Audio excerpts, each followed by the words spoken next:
ఈ వీడియోలోని అంశం యేసయ్య ప్రభువు బోధనలలో మరియు బైబిల్ నుండి పాఠాలలో ఆసక్తి ఉన్నవారి కోసం ఉద్దేశించబడినది. ఇది ప్రతి ఒక్కడి పట్ల ప్రేమతో మరియు గౌరవంతో పంచబడుతున్నది. ఇతర మతస్థుల భావాలను దెబ్బతీయడం లేదా బాధించాలనే ఉద్దేశం లేదు. ప్రతివారిని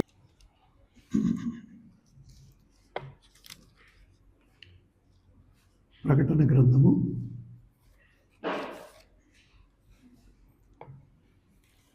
17వ అధ్యాయం చదువుకుందాము.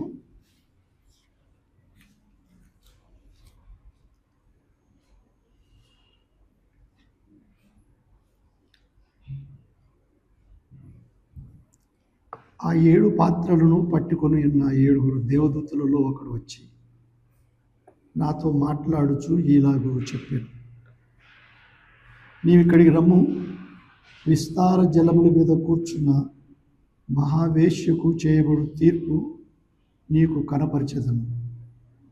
భూరాజులు ఆమెతో వ్యభిచరించిరి, భూనివాసులు ఆమె వ్యభిచార మధ్యములో మత్తురైరి.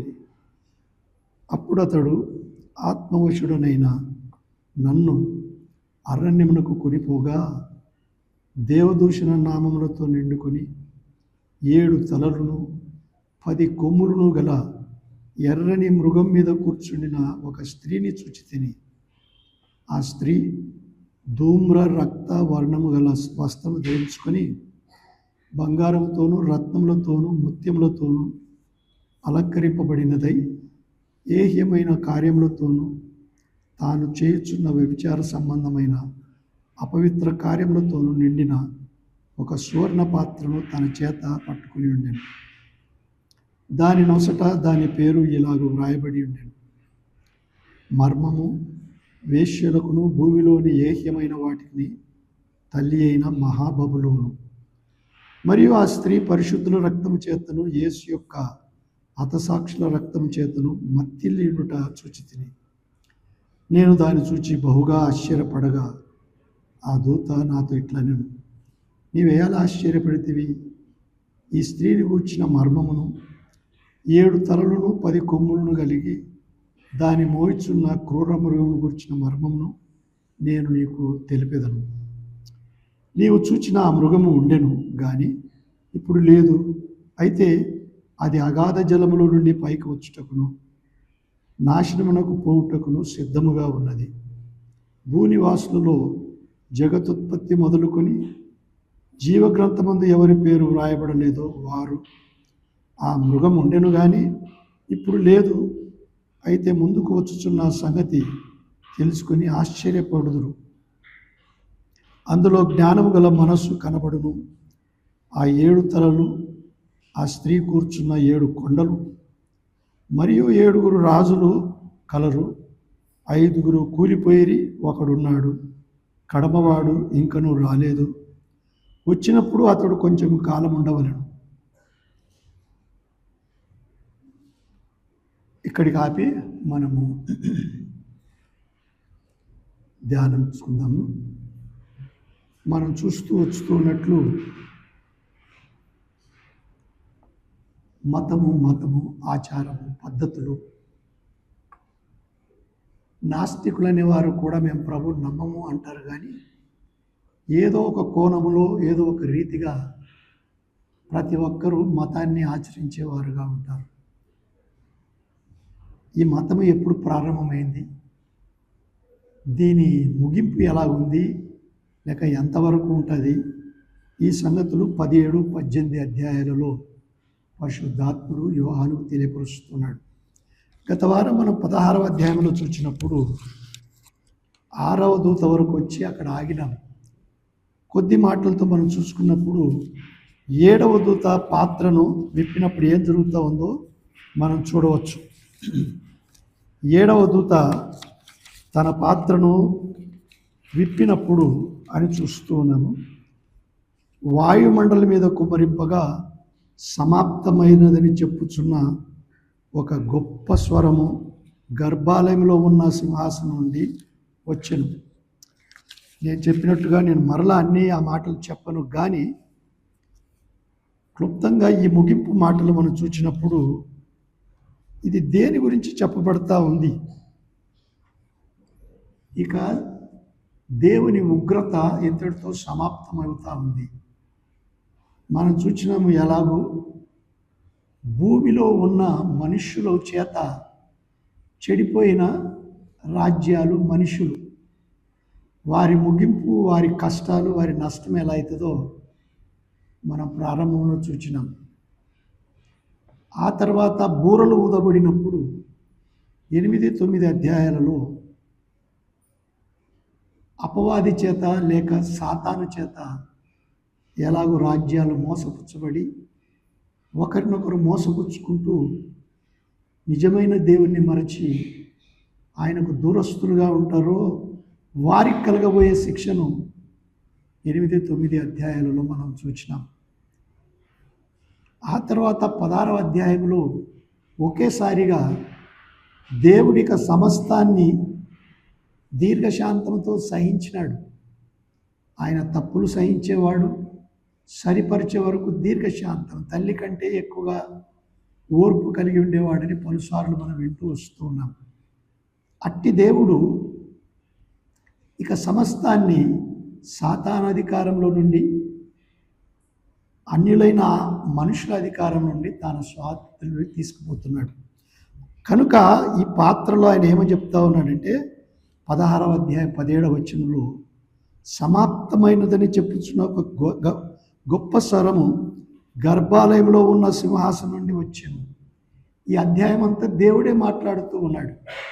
ఇంతవరకు దేవదూతల చేత మాట్లాడించిన దేవుడు ఇప్పుడు తానే సొంతంగా మాట్లాడుతూ ఉన్నాడు.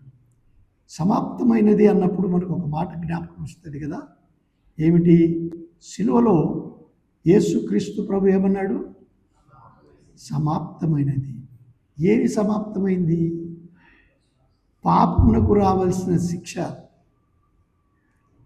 దేవుని ఉగ్రత పొందవలసిన మానవులు పొందకుండానట్లుగా దేవుడై ఉన్నవాడే మనుషుని పోలికలో దాసుని స్వరూపము ధరించుకొని వచ్చి అందరి తరపున దేవునికి బలిగా అర్పించుకుంటూ ఉన్నాడు. సామాన్యంగా మనుషులకు అర్థం కాకపోవచ్చు. పరిశుద్ధాత్ముడు ఏమని అర్థం చేస్తూ ఉన్నాడు? ఎలాగూ దేవునికి దూరస్తులైన మనుషులు, ఆయన స్వరూపంలో పుట్టింపబడిన వారు మనుషులు మాత్రమే, దేవదూతలు ఆయన స్వరూపంలో పుట్టింపబడలేదు.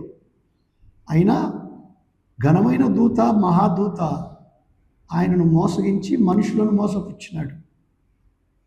ఒకరిని మోసపుచ్చి అందరినీ పాపంలోకి దించినాడని మనం ప్రతిసార్లు వింటూ వస్తున్నాం. పాపమునకు వచ్చు జీతము మరణం. ఏంటి మరణం అంటే?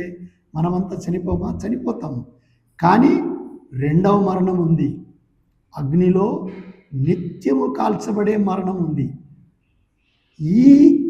దీన్ని, ఆ శిక్షను, ఆ ఉగ్రతను, ఆ శాపాన్ని తప్పించేయడానికి ఒక్కడే ఒక్కడుగా దేవుడే.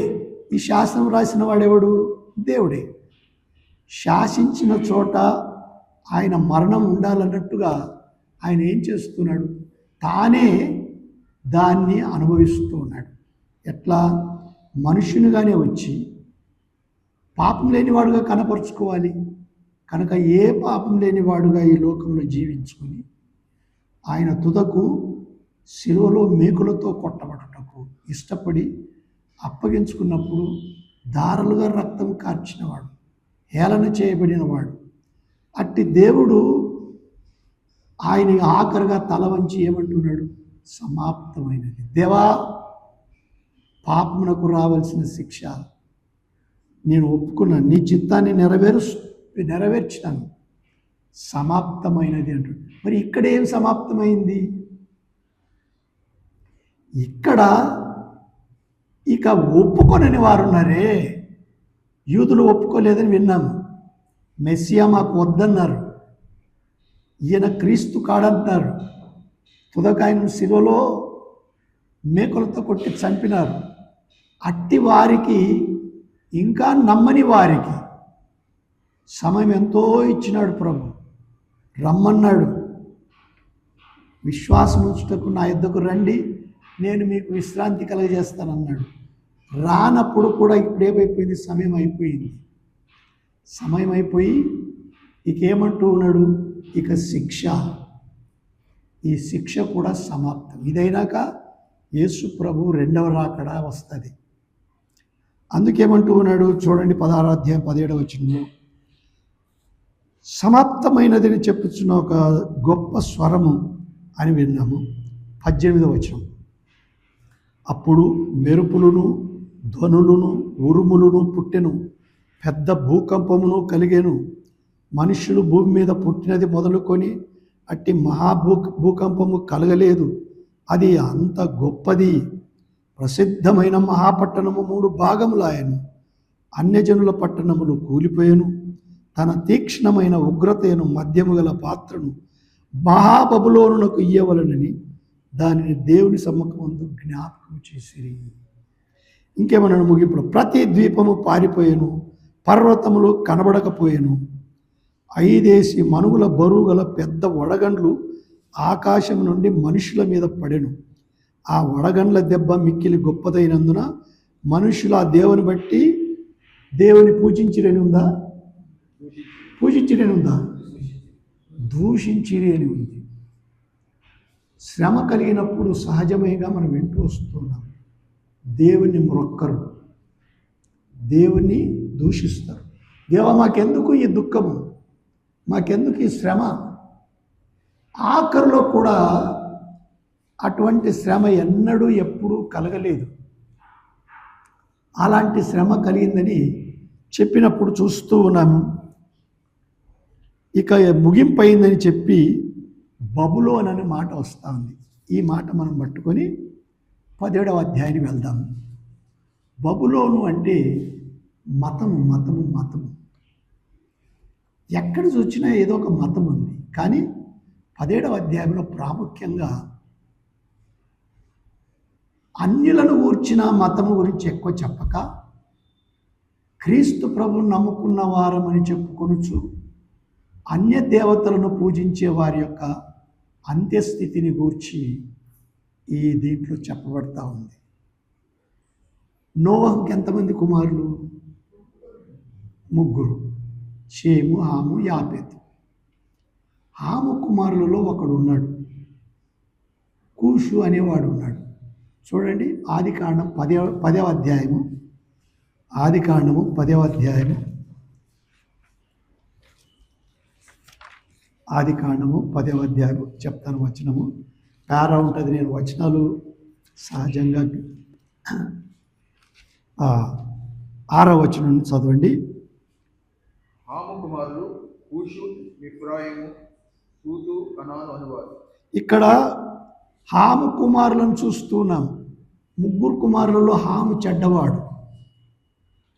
సరే, కూషు కుమారులు సెబా, హవీలా అంటే హాము మనమండ్లు. సప్త, రాయమ, సప్తక అనువారు. రాయమా కుమారులు షేబా, దదాను అనువారు. కూషు నిమ్రోదును కనేను. కూషు ఎవరిని కన్నాడు? నిమ్రోదును కన్నాడండి. ఈ పేరు జ్ఞాపకం ఉంచుకోవాలి. మనం దేని గురించి ప్రారంభిస్తూ ఉన్నాము? ఎక్కడ మతము ప్రారంభమైంది? మతము ఎక్కడ ప్రారంభమైంది? రాళ్ళను మొక్కేది కూడా ఎక్కడ ప్రారంభమైంది? పక్షులను మొక్కేది ఎక్కడ ప్రారంభమైంది? మనుషుని జ్ఞానము. లోనవాళ్ళకు వెళ్తూ ఉంటే ఆ కొండ వెంట ఈ లారీల వాళ్ళు ఎక్కడైనా ట్రక్ ఆగి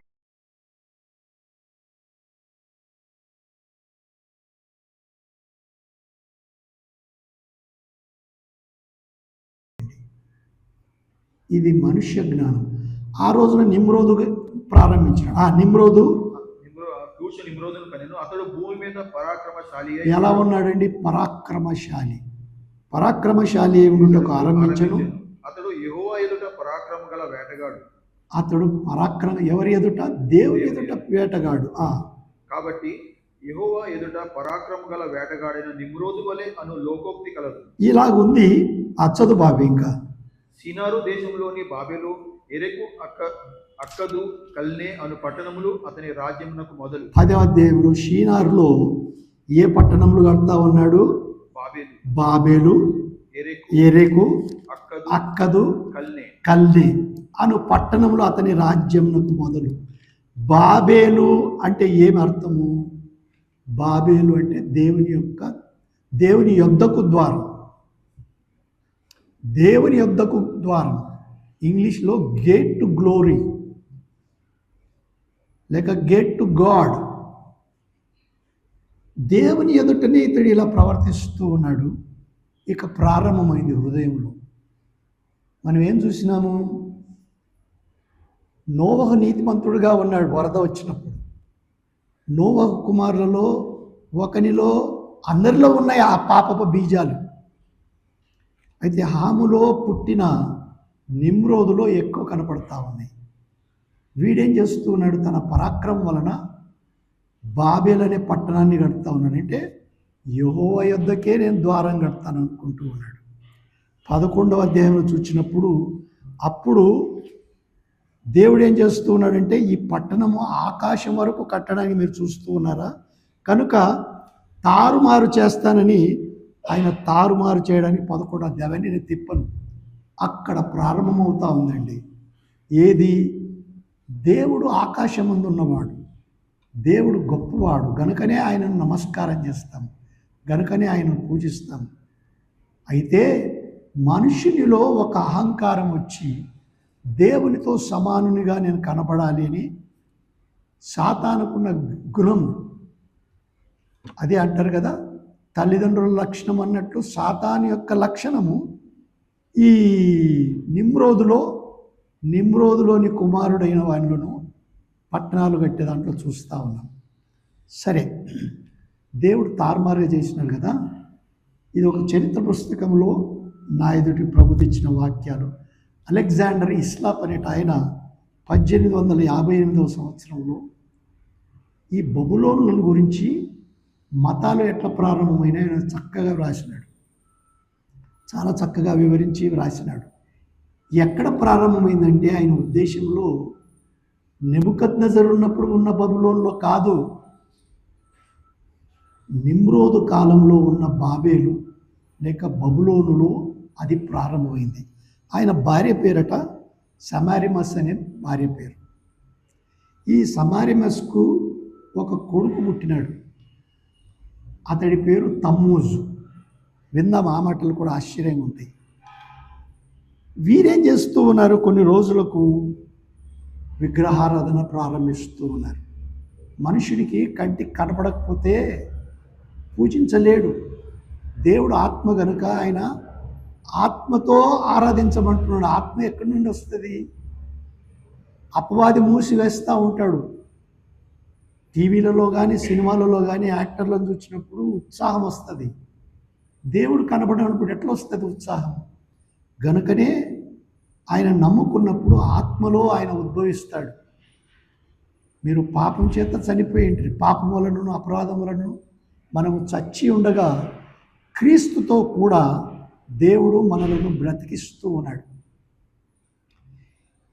ఇక్కడ ప్రారంభమైన ఈ సమారిమస్, తమ్మూజు అనే ఈ మతాలు బబులోను ప్రాంతం అంతా ఈ సిరియాలోను అవన్నీ దేశాలలో ప్రాకిపోతూ ఉంది.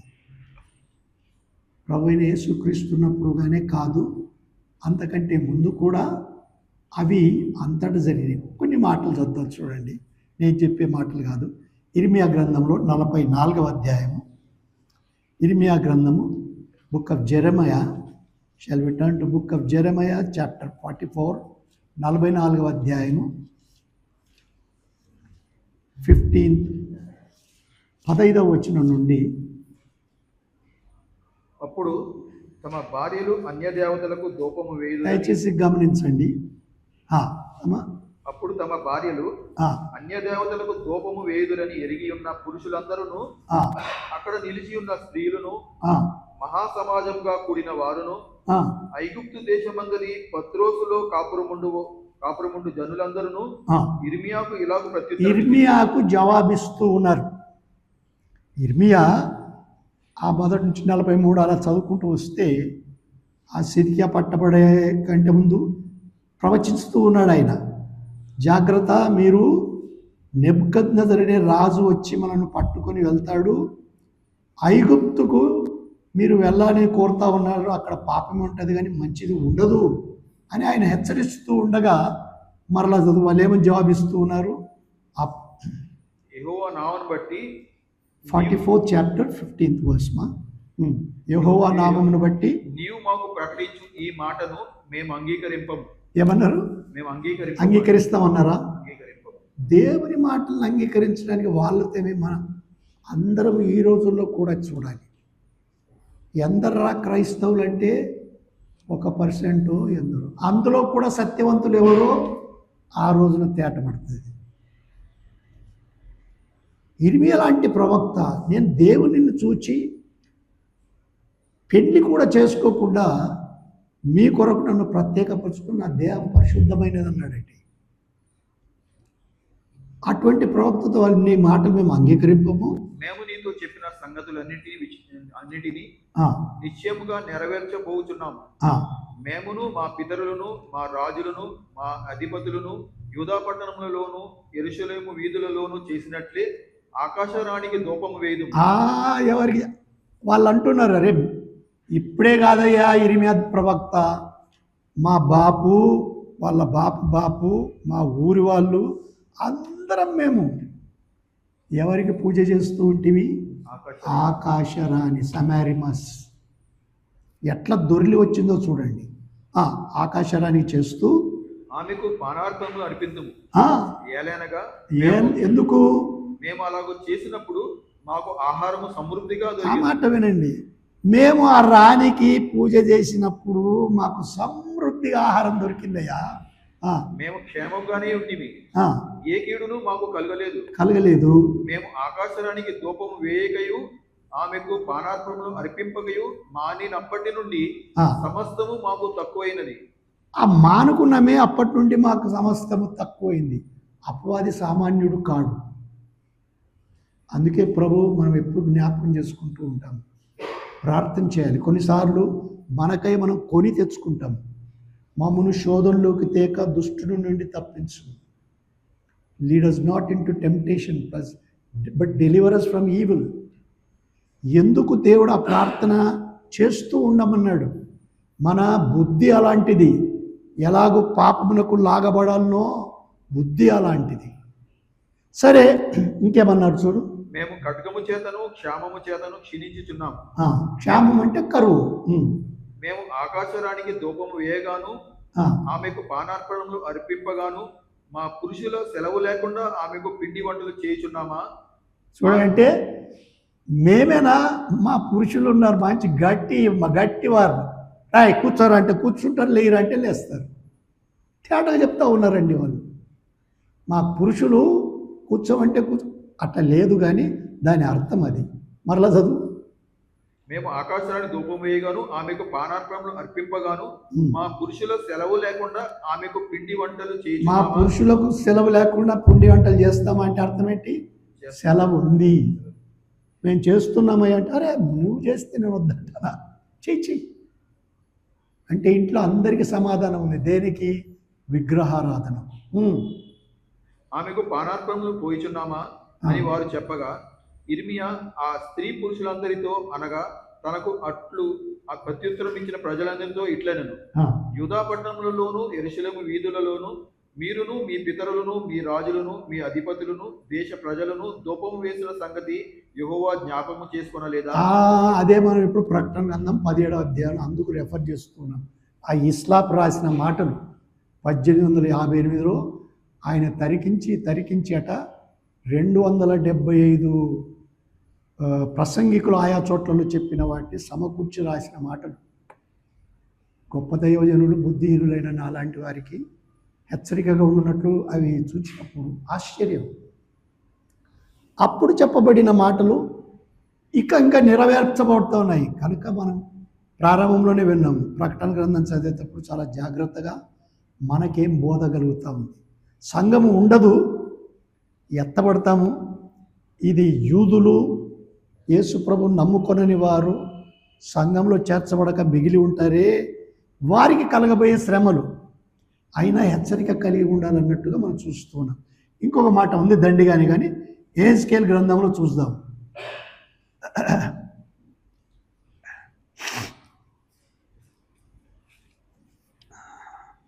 ఈయన యెహెజ్కేలు బబులోనుకు తీసుకొని పోయి అక్కడ ఆత్మవశుడై తూర్పు నుంచి యెరూషలేముకు తీసుకొని రాబడినాడు ఆత్మచేత.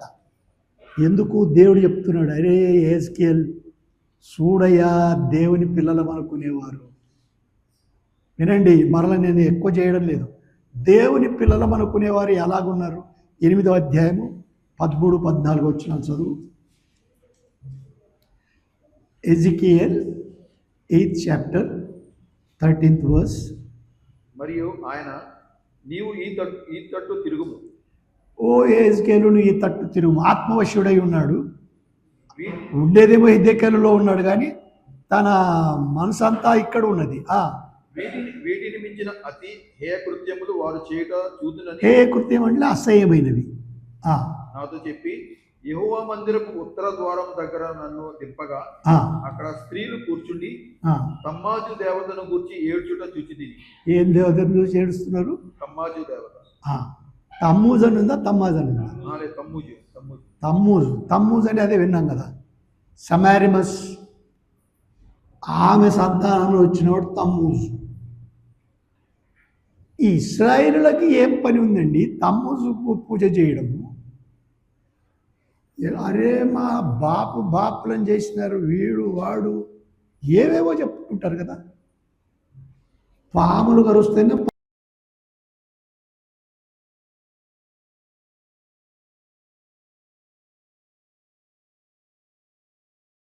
వారిని అసహించడం లేదు, కానీ మనిషిని ఎట్లా మార్చగలడు అపవాది.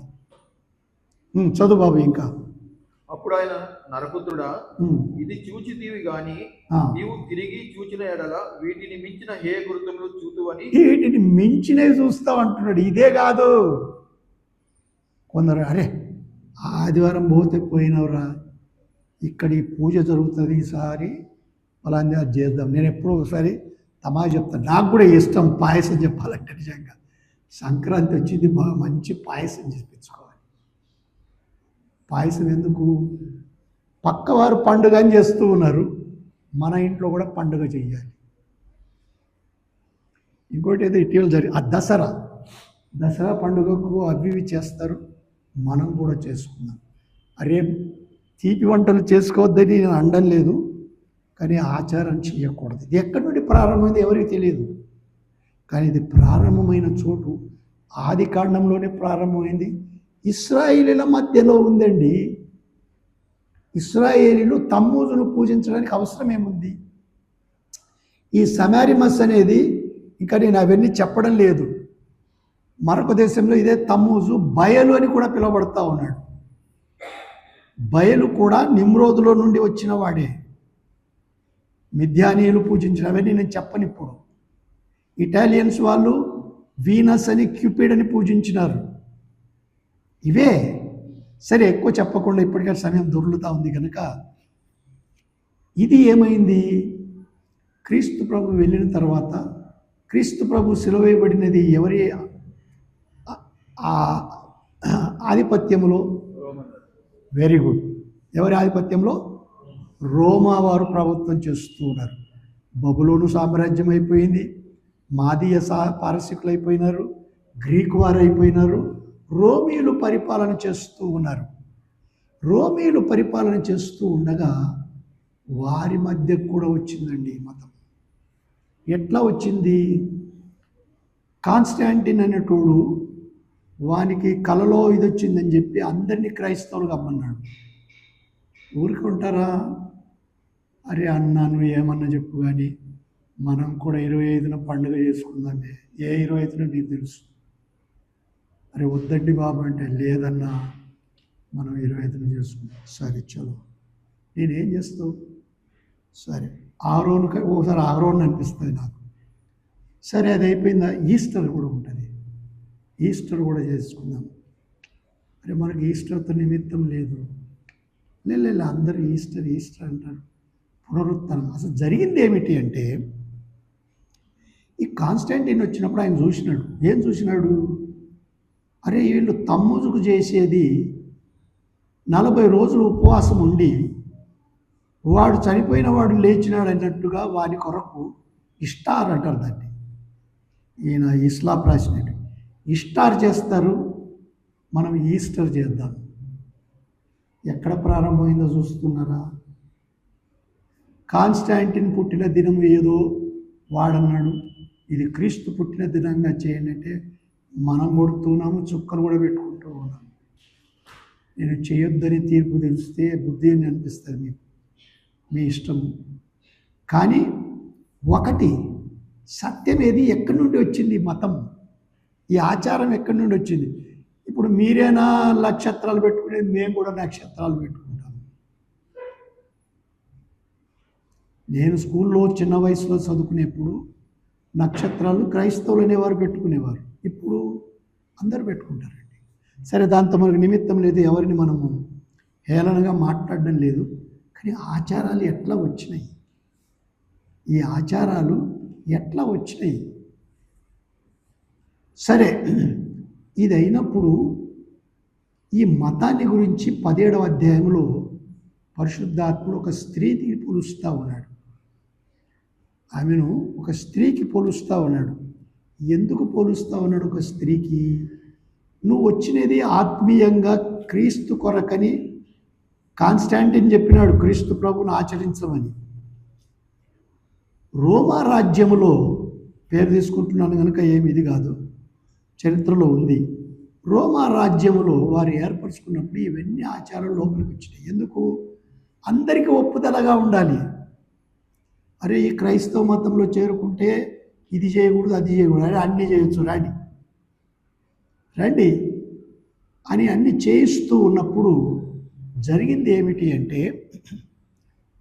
ఆ స్త్రీని ఏమని పోలుస్తూ ఉన్నాడు ఒక మాట చదువుదాం చూడండి. లేక ముందు రోమా ప్రభుత్వం ఎట్లా చదివినాను 17:9 చదవండి త్వరగా. ఇందులో జ్ఞానము గల మనసు, ప్రకటన గ్రంథము రెవల్యూషన్ 17:9 17:9. ఇందులో revolution last book in the new testament. ఇందులో జ్ఞానము గల మనసు కనబడడు. ఆ 7 తలలు, ఆ స్త్రీ కూర్చున్న 7 కొండలు.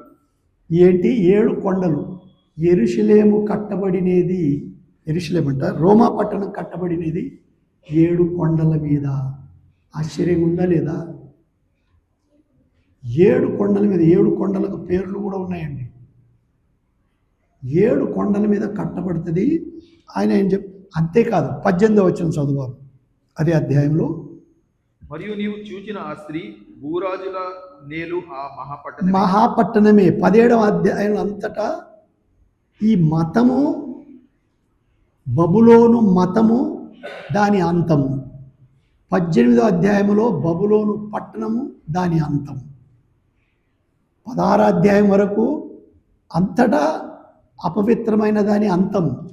ఈ రెండు బబులోనుల గురించి ప్రత్యేకంగా దేవుడు వివరిస్తున్నాడు. ఇప్పుడు సరే, ఈ స్త్రీ గురించి కొంత వివరణ విందాము.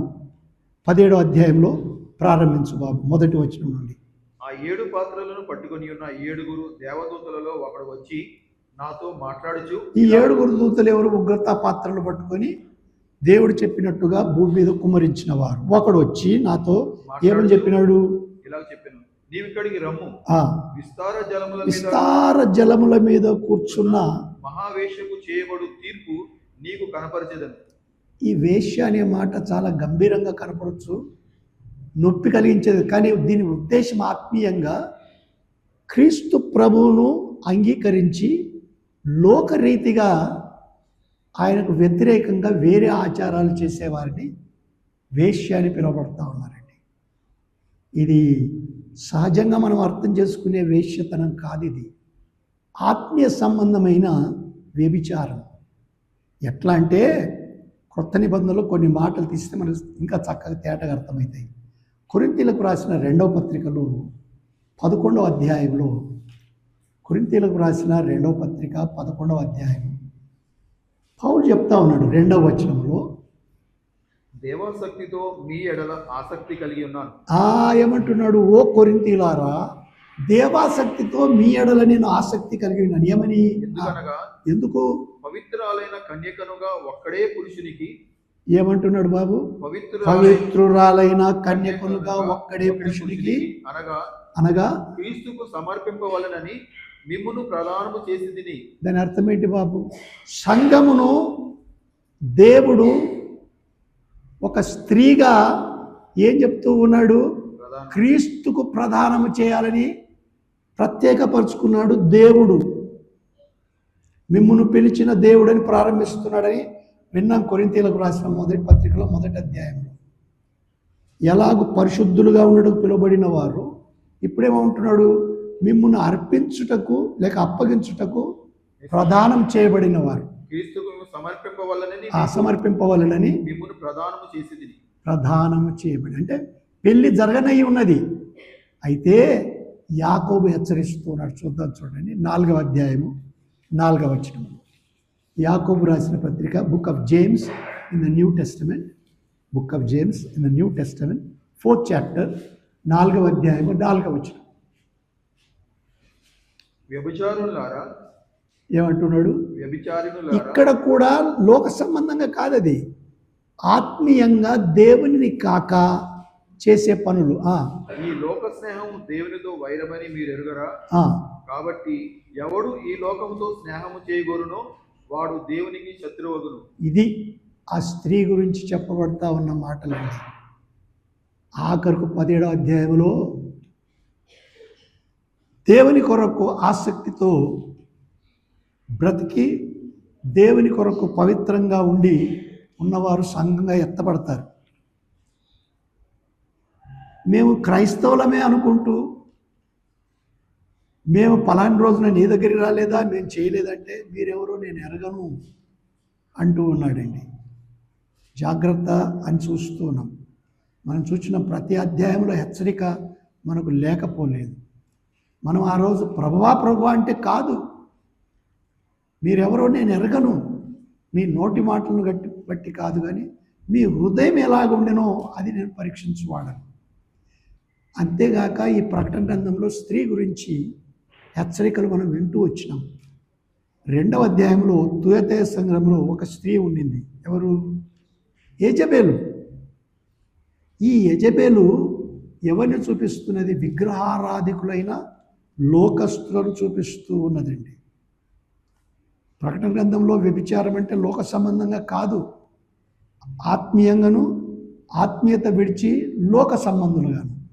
ఆ విగ్రహాలను గురించి దేవుడు యెజబెలును ఎత్తి చూపుతూ ఉన్నాడు. తుయతైర ఉన్న సంఘంలో మీలో మంచి లేకపోలేదు, కానీ ఈ దుర్మార్గత కూడా ఉంది. అదేలాగున 12వ అధ్యాయంలో ఒక స్త్రీని చూపించినాడు, సూర్యుడిని ధరించుకున్న స్త్రీ. ఎవరిమే? యూదులు. మనం విన్నాం, యూదా మతాన్ని చూపిస్తూ ఉన్నాడు. యూదులైన వారు ఎంతవరకో వారిని కాపాడినట్టు కూడా చూసినాం అక్కడ 12వ అధ్యాయంలో దేవుడు ఎలా కాపాడాడు. ఇక 19వ అధ్యాయంలో చూపబోతా ఉన్నాడు. పెళ్లి కుమార్తెగా క్రీస్తు సంఘాన్ని చూపబోతా ఉన్నాడండి. ఈ స్త్రీ ఎట్లా ఉంది? మంచి నారబట్టలు, తెల్లని వస్త్రాలు, నీతితో బ్రతికిన వస్త్రాలు ధరించుకున్న స్త్రీ. అయ్యా, పుట్టినప్పటి నుండి పాపం చేయక అలా కాదు, మనము మన పాపములను ఒప్పుకొని నేడల ఆయన నమ్మదగిన వాడు, నీతిమంతుడు గనుక మన పాపములను క్షమించి సమస్త దుర్నీతి నుండి మనలను పవిత్రులుగా చేయు ప్రభు. దేవా, ఈ పాపమును ఆయన నేను చేసి తిన్నా బలహీన, ఆయన రక్తముతో ఆయన కడిగి పవిత్రులుగానే ఉంచుతాడు. ఆయన రక్తము మహాపవిత్రం. నేను పాపం చేయలేదని ఎవ్వరు చెప్పడానికి లేదు, కానీ ఒప్పుకున్నప్పుడు ఆయన కడిగి వేస్తాడు. ఈ ఒప్పుకునే గుణం చాలామందికి లేదని నేను ఎప్పటి నుంచో నన్ను నేను పరీక్షించుకుంటా మీతో చెప్తాను. ఎట్లా దాచుకోవాలా? ఇది పుట్టుక తల్లి గర్భంలోనే వచ్చింది, పెరుగుతా పోదది. పరిశుద్ధాత్ముడు మాత్రమే తీసివేయగలడు. ఒప్పుకునే గుణం కూడా పరిశుద్ధాత్ముని గుణం. సరే, అది ఎందుకు చెప్తూ ఉన్నానంటే, ఇక్కడ 19వ అధ్యాయంలో ఆ పెళ్లి కుమార్తెను చూస్తూ ఉన్నాం. అయితే ఇక్కడ 17వ అధ్యాయంలో ఒక స్త్రీని ఇప్పుడు మనం చూస్తున్నాం. ఈ స్త్రీ ఎట్లా ఉన్నది? ఈ స్త్రీ 17వ అధ్యాయము 2వ వచనం నుంచి చదువు. భూరాజులు ఆమెతో వ్యభిచరించిరి. భూనివాసులు ఆమె వ్యభిచార మధ్యంలో మత్తులేరి. చూడండి ఎలాగో లోకములో క్రైస్తవులు అనేవారు ఎక్కడెక్కడ కనబడతా ఉన్నారు చూడండి. లెక్క వేస్తే మన ఇండియాలో తక్కువ కనపడవచ్చు. కొన్ని దేశాలలో క్రైస్తవులు చాలా తక్కువగా ఉంటారు, కొన్ని దేశాలలో చాలా ఎక్కువగా ఉన్నారు.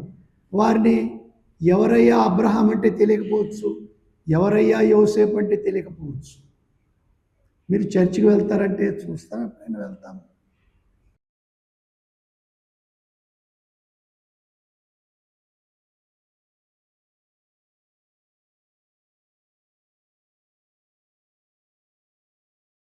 వెళ్తారండి, జాగ్రత్త, పట్టబడతాం మనం. మోసపోకుడి, దేవుడు వెక్కిరింపబడడు. మనం ఏం చేస్తామో దానికి ఫలం అనుభవించాలి. ఒప్పుకోలి, తేవా నేను తప్పు చేసిన, ఆయన క్షమిస్తాడు. పౌలు అన్నాడు, నాలాంటి ప్రధాన పాపి ఎవరు లేరు, ఆయన నిత్య జీవం నిమిత్తము తనను విశ్వసింప వారికి నేను మాదిరిగా ఉండులాగున యేసుక్రీస్తు తన పూర్ణ దీర్ఘశాంతము అట్టి ప్రధాన పాపినైనా నా యందు కనపరచునట్లు నేను కనికరింపబడి తిని. కనికరం చూపే దేవుడు. పాపులను రక్షించుటకు క్రీస్తు యేసు లోకమునకు వచ్చిన వాక్యం నమ్మతగినది, పూర్ణాంగీకారమునకు యోగ్యమైనది అయి ఉన్నది. అట్టి వారిలో నేను ప్రధానుడని అన్నాడండి. అంటే అర్థం ఏంటి? నాకంటే ప్రధాన పాపి లేడు. మనం ఏమనుకుంటే నాకంటే మంచోడు కాడు ఈ పక్కలో కూర్చున్నవాడు, ఈ పక్కలో కూర్చున్నామే అనుకుంటామా? పౌలు చెప్పిన సాక్ష్యం చూడండి.